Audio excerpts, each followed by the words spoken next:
Hi, I'm Mirna Peleño. I'm an owner of MD Cedes, and I'm a certified Philippine Looper.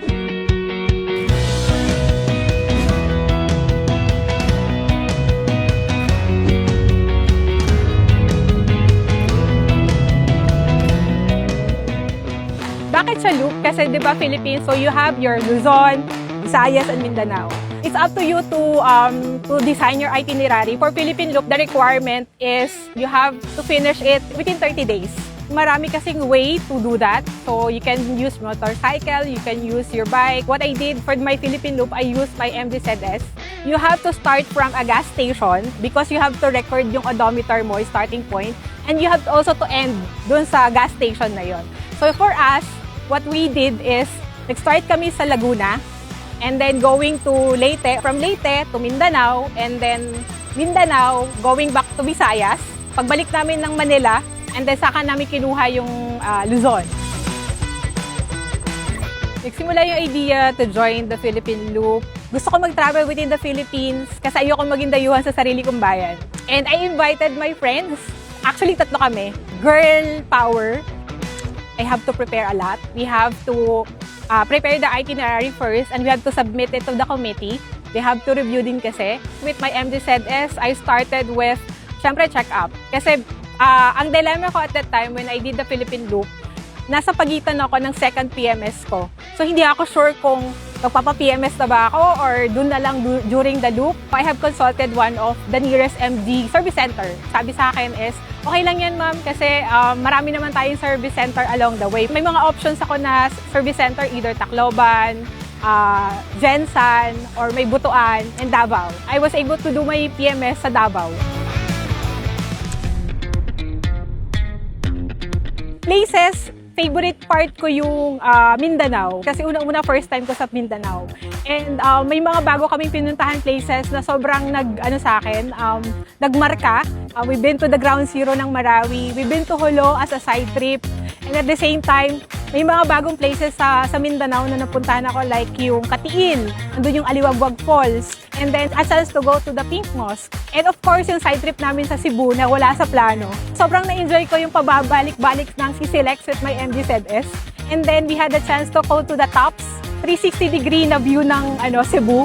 Naiahon doon yung MDZS ko, kaya sobrang na-enjoy namin yon.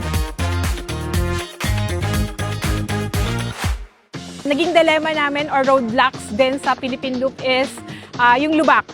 Kasi when we were actually in Samar, yung lubak doon is talagang nakaka-PI. So ilang beses kaming nalubak. And the next morning, nung nasa Tacloban na kami, we found out na may bengkong yung gulong ko, yung mags ko. Yung dilemma namin doon is, are we going to continue? Saan kami pupunta? And all. Luckily, merong service center sa Tacloban. Shout out pala sa kanila kasi they were able to help us out. They did extra mile kung paano ko mapapalitan yung mags ko so that we can actually continue the Philippine Loop. Ang service center din yung pinuntahan nila. They coordinated with MG Service Center sa Catbalogan, which is Samar, and then sa Ormoc, sa Leyte. So from that 2 service centers, they were able to get me a mag. Actually, yung MG Cedes ko is my first car. Matagal na ako nag-check kung anong gusto kong maging first car ko. But I have these 3 criteria kasi actually 4. Dapat within my price range. Another one is it should be an SUV. And of course, yung features, yung may cost control, tapos may infotainment na, hindi na ako mag-upgrade and all. And of course, aesthetic, kasi yun yung gusto ng anak ko, aesthetic car. My MG Cedes, what I call it Megane. Kasi si Megane, 2-tone siya. So pag pumasok ka sa kotse, kita mo na agad, ay, iba yung dating. Parang, tapos may sunroof. So parang pang VIP. So dun pa lang medyo na ako, pwede. Unang upo ko siguro sa kotse, na-in love na ako kasi parang ang gaan niya. And at the same time, yung feature, pag pumindot-pindot ka lang doon, kita mo na agad. And the other thing is, kaya gusto ko ang MD Cedes kasi SUV na siya. Matravel kasi ako.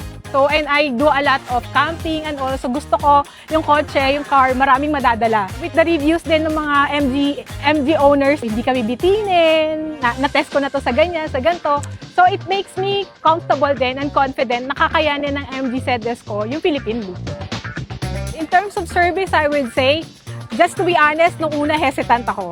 Kasi sabi nila bago to sa Philippines. With my experience sa Philippine Loop, all throughout Luzon, Visayas, Mindanao, all throughout the Philippines, my MG service center, I would definitely recommend my MG ZS or the MG ZS for Philippine Loop or kahit sa mga travel lang. Kasi it's actually at giving its performance. And I think yung pinakamaganda na part na na-appreciate ko sa unit ko is that dahil ano siya, may sports mode siya, nag-a-adapt siya sa terrain kung nasan ka.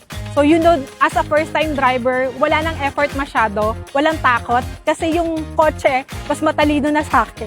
So kaya niya yung mga terrain na, yung mga ahon, yung mga lubak, yung mga sigsag-sigsag na road sa Philippines. So I would say, it's very recommendable pag gusto mo mag-Philippine Loop and meron kang MG ZS, kayang-kaya siya.